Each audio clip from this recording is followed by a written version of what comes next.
क्या कर रहा हूं मैं? दर्पण में देख रहा हूं।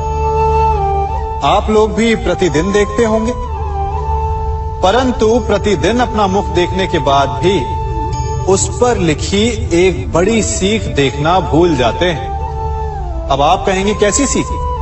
तो जाइए एक बार फिर से दर्पण के सामने जाइए और मुख खोलकर देखिए, क्या दिखेगा? दंत पंक्ति और जीभा, है ना? अब विचार कीजिए, दंत जन्म के पश्चात आते, एक नहीं 2 बार आते, परंतु मृत्यु से पूर्व नष्ट हो जाते हैं। और जीभा जन्म पहले से होती है, परंतु मनुष्य के मृत्यु के पश्चात भी उसके अस्तित्व में रहती है ना आश्चर्य की बात? दंत कठोर होते हैं, जीभा कोमल, परंतु फिर भी दंत नष्ट हो जाते हैं, जीभा नहीं होती। यही रहस्य है कि हठी और कठोर लोग शीघ्र नष्ट होते हैं और कोमल लचीले आवश्यकता के अनुसार स्वयं में परिवर्तन ला सकने में सक्षम लोगों का ही अस्तित्व रहता है। अर्थात परिस्थितियों के अनुसार स्वयं को लचीला बनाना सीखिए और आपका जीवन सरल हो जाएगा। संबंध एक सहारा होता है जीवन का, और संबंधी वो होते हैं जिनसे आवश्यकता पड़ने पर सहायता मांगी जा सके, जिन पर विश्वास किया जा सके कि बुरे समय में वो हमारे काम आएंगे।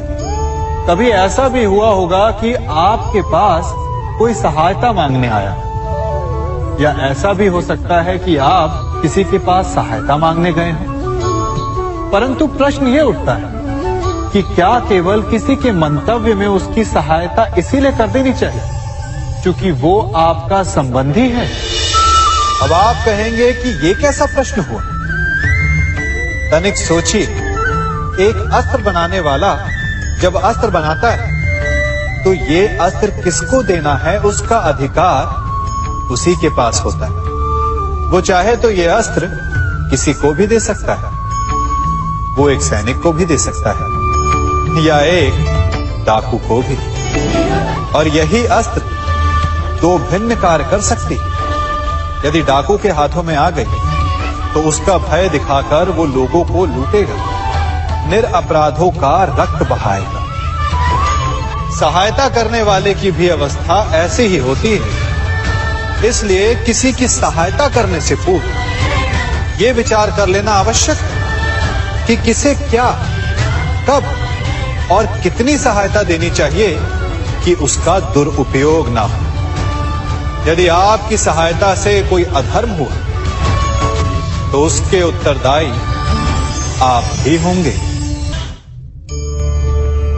जीवन में कई बार ऐसे अवसर आते हैं कि आप लोगों से मिलने जाते हैं और उनसे कुछ आकांक्षाएं भी रखते हैं, और कई बार जीवन में ऐसे अवसर भी आते हैं कि लोग आपसे मिलने आते हैं। इसलिए अतिथियों का सम्मान करने से पूर्व सदा कुछ बातों को स्मरण रखना आवश्यक होता है।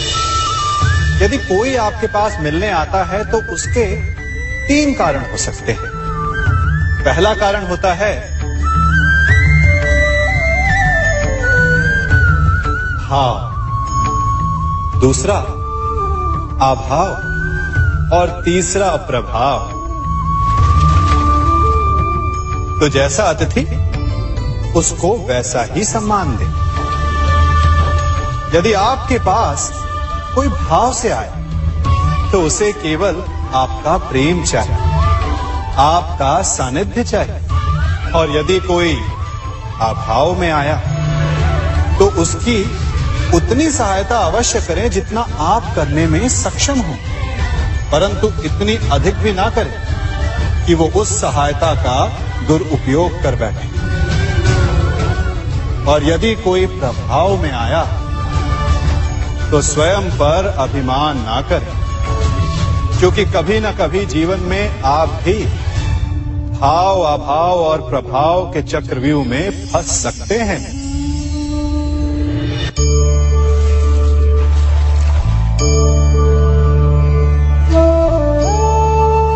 यदि जल को मुट्ठी में कसकर बांधें, तो जल कैसे अपना मार्ग बनाकर निकल जाता है? इसी धारा की भांति यही अवस्था हमारे अपनों के साथ भी होती है। अधिकतर हम जिनसे प्रेम करते हैं, हम सदा उन्हें अपने समीप रखना चाहते हैं, स्वयं से दूर नहीं होने देना चाहते।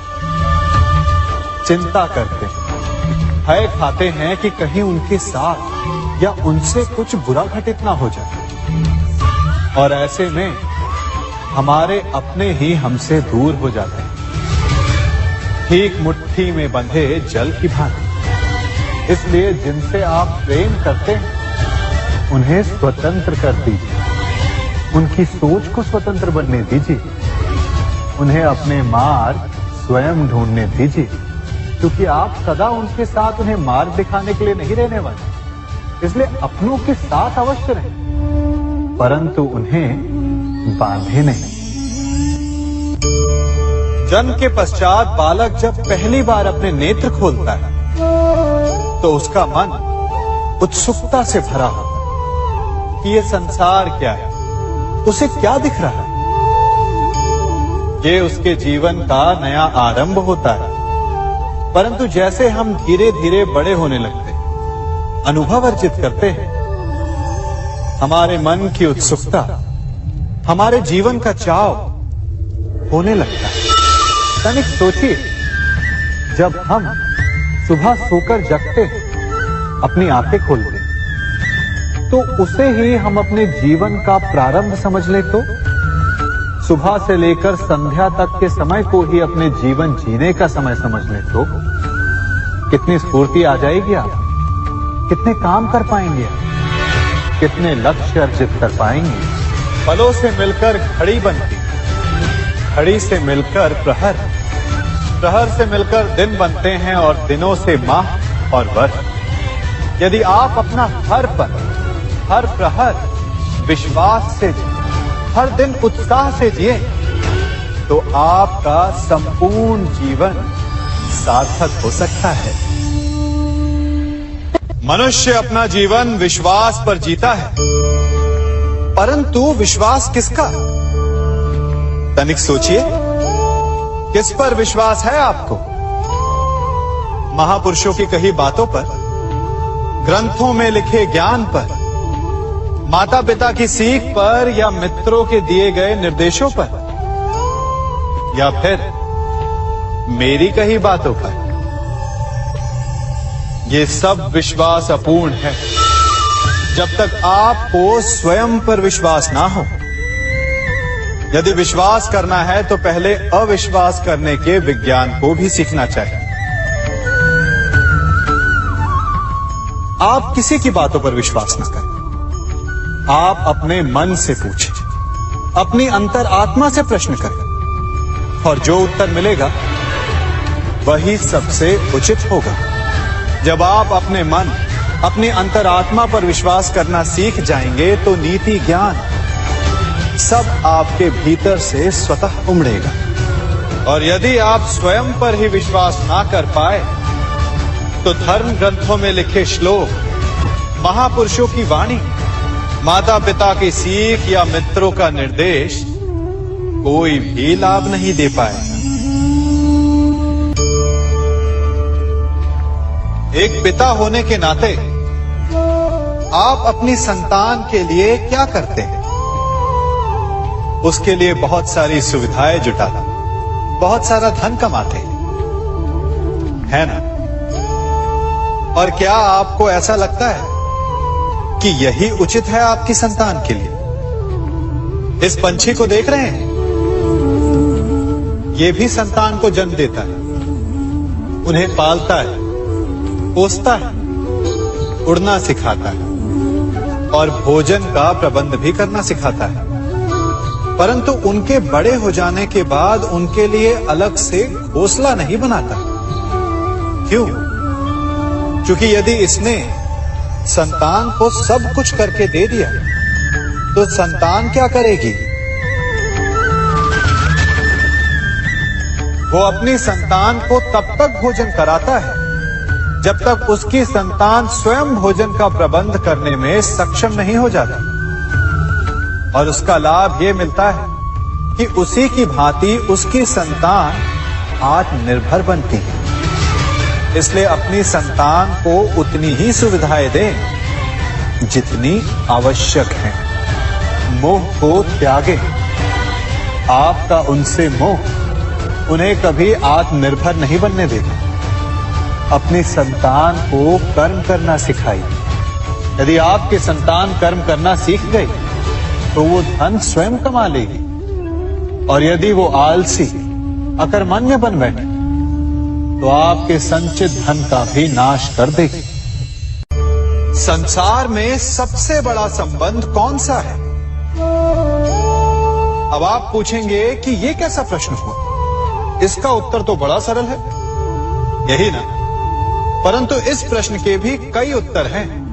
कोई कहेगा माता और पुत्र का संबंध, तो कोई कहेगा पिता पुत्री का संबंध, तो कोई पति पत्नी का, और तो कोई भक्त और भगवान का संबंध।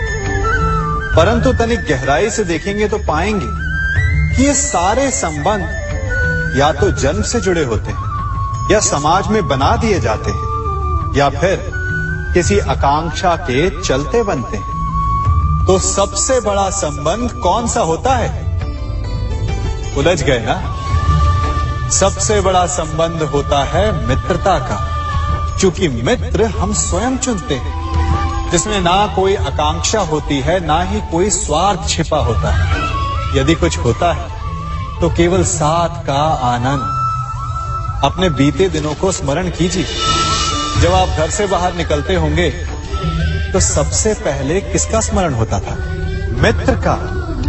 परंतु जैसे जैसे मनुष्य बड़ा होता जाता है, सफल होता जाता है, मित्र छूटते जाते हैं और फिर वो अपनी आय, अपने जीवन के स्तर के अनुसार मित्रता करने लगता है।